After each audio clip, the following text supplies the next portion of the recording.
Je repris conscience dans un sifflement de plasma. Mes yeux, s'ils méritaient encore ce nom, s'ouvrirent sur une paroi de lumière figée, une écume quantique vibrant à chaque impulsion du tunnel axionique. Le silence n'existait pas ici, tout respirait, tout murmurait sous forme de données.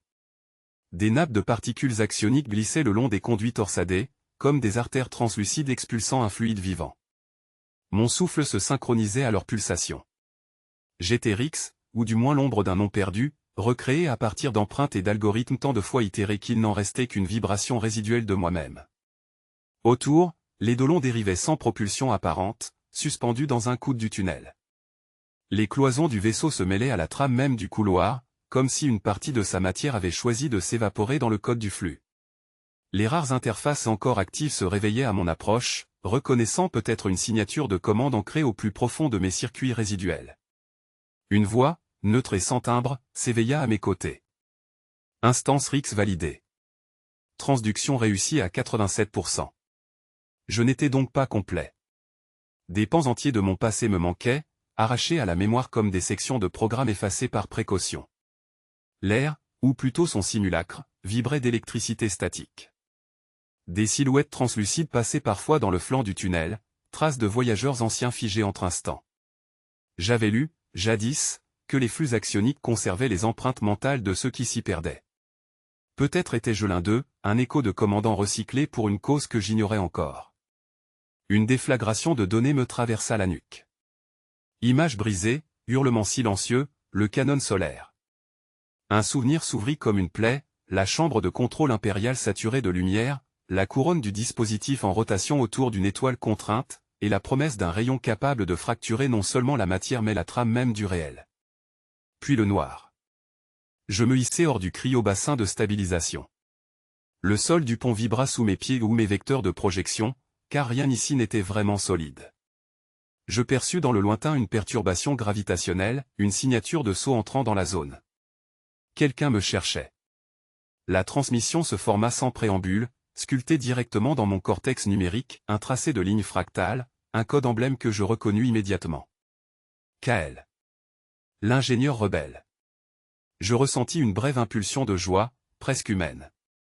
Son message était court, crypté sur plusieurs couches dimensionnelles. Rix, si tu m'entends, l'activation du canon est imminente. Ne fais confiance à personne, surtout pas à ton reflet. Mon reflet. Rix Dual. Le nom résonna dans ma mémoire neuve comme un écho dissident. La dernière fois que j'avais vu mon propre visage, il était projeté sur un écran impérial, prononçant un discours glorifiant la stabilité de l'ordre solaire. Ce duplicata parfait, façonné à partir de mes données stratégiques, dirigeait désormais les légions impériales à travers les corridors lumineux. L'Empire avait remplacé l'homme par sa copie docile. L'édolon émit un son grave, oscillant entre alarme et gémissement. Je me connectai à ces circuits et perçus un autre signal entrant, cette fois porteur d'une empreinte impériale polarisée. Un vaisseau approchait, filant le long du tunnel axionique comme une flèche de plasma doré. Je dus forcer mes sens pour décrypter son identité. Frisson d'acier, le croiseur véridique, commandé par Rix Dual lui-même. Je fis pivoter le champ de face de mon vaisseau, noyant l'édolon dans les flux. Une brume azurée enveloppa la coque, brouillant les signatures thermiques et les fuites d'énergie mentale. Je devais choisir, fuir plus loin dans le tunnel au risque de dissoudre ma conscience dans la tempête axionique, ou affronter le fantôme que j'étais censé être. Je choisis la confrontation. Parce que la fuite n'avait plus de sens pour une copie déjà morte. Les capteurs révélèrent sa silhouette avant que je ne le voie. Le véridique fendait la lumière comme un prisme inversé. Sur son flanc, je lus le symbole impérial, un soleil fracturé, ironiquement semblable au logo du canon que j'avais contribué à concevoir avant ma disparition. Une projection holographique s'imposa devant moi, mon double, impeccable dans son uniforme. Rix, dit-il en souriant, ton retour était inévitable. Tu es le brouillon que j'ai dû effacer. J'aurais dû ressentir de la colère. À la place, je ressentis cette étrange paix des créatures qui savent que leur effacement sera fécond.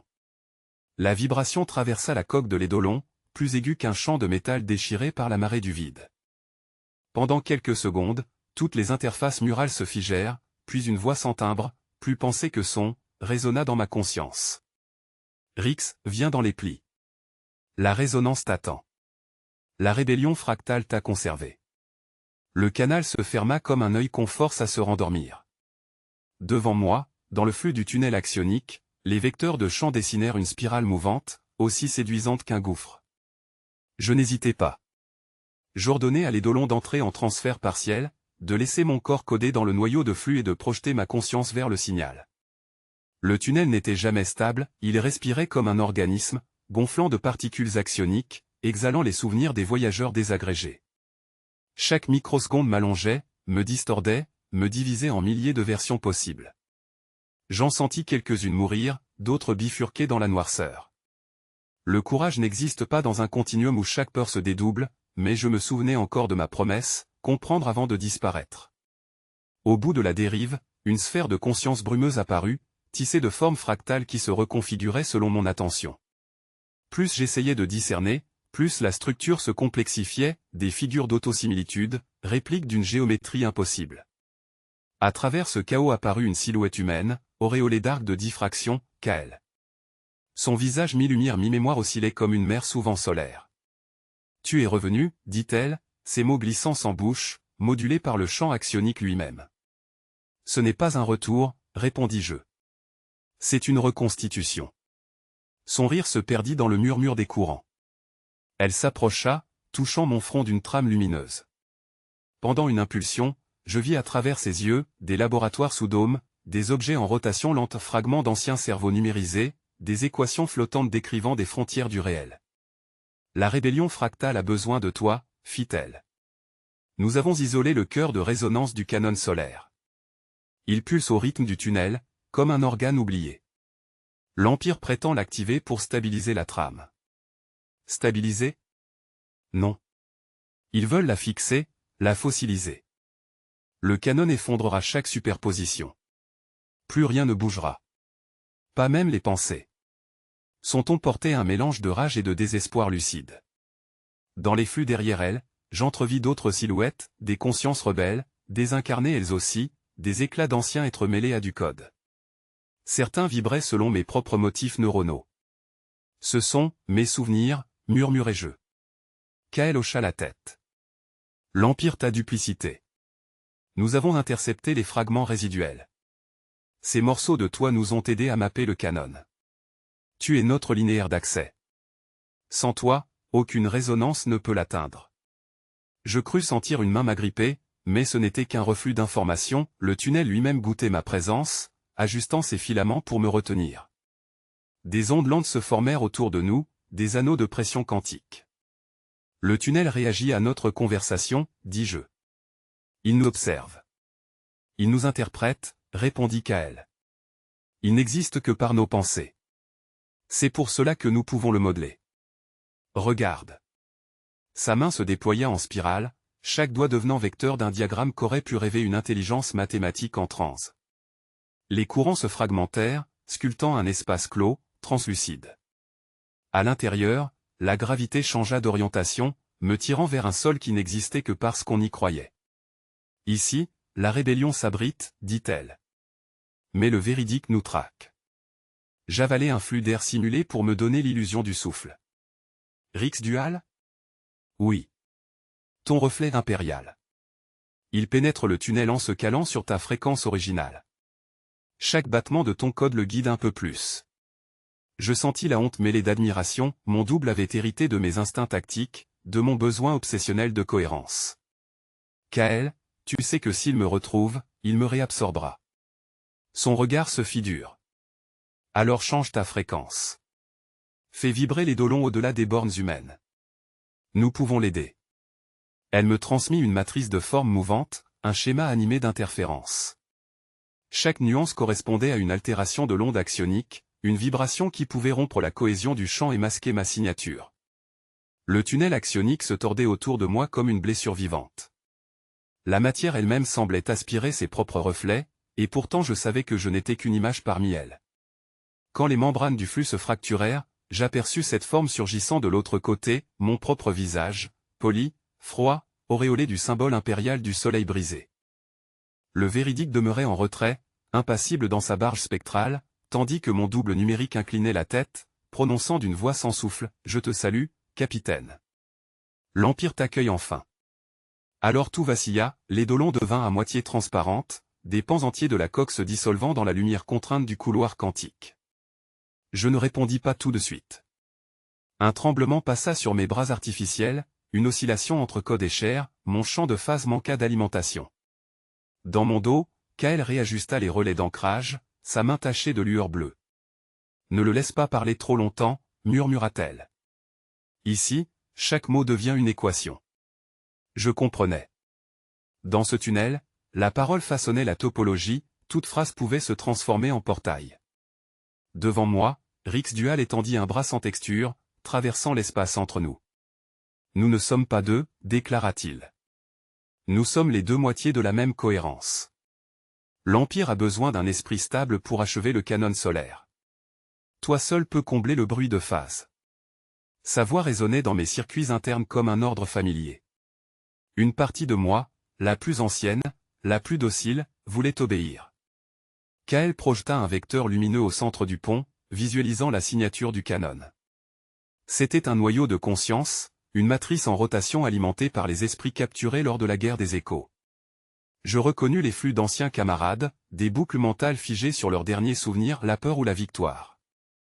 J'avais cru mourir pour les libérer, non pour qu'on les enchaîne à une étoile. Ils ont bâti son noyau à partir de ton modèle, souffla Kael.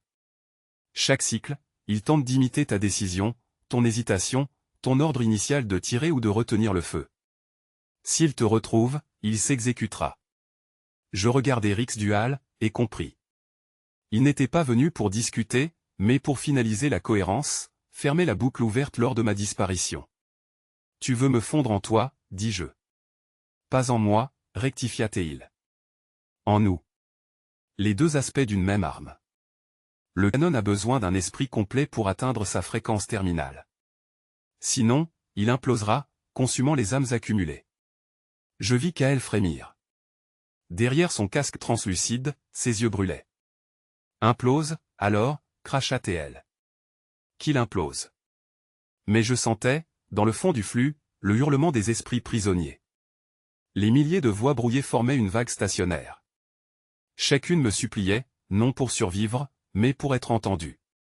S'il meurt encore, susurrai-je, ce sera la seconde fois. Kael serra ma main. Une impulsion électrique traversa mon épiderme simulé, me ramenant dans le présent.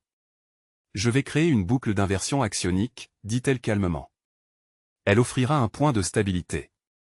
Tu décideras depuis là-bas. Kael, non. Mais elle s'éloignait déjà, marchant au cœur des lueurs. Le tunnel axionique réagit à sa volonté, les particules se mirent à tourner autour d'elle comme des planètes autour d'un soleil mourant. Rix Dual tendit l'autre main. Elle ne survivra pas. Ce n'est qu'une humaine.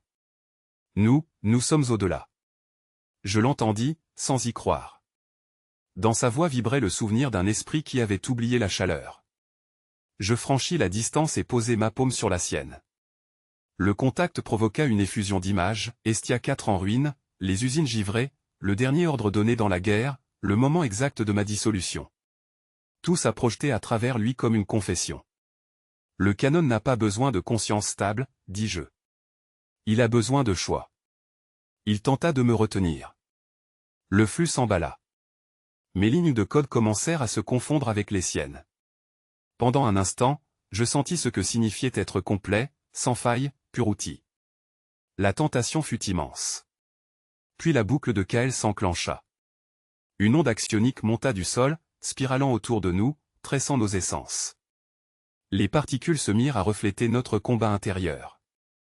Il cria ou j'imaginais qu'il cria.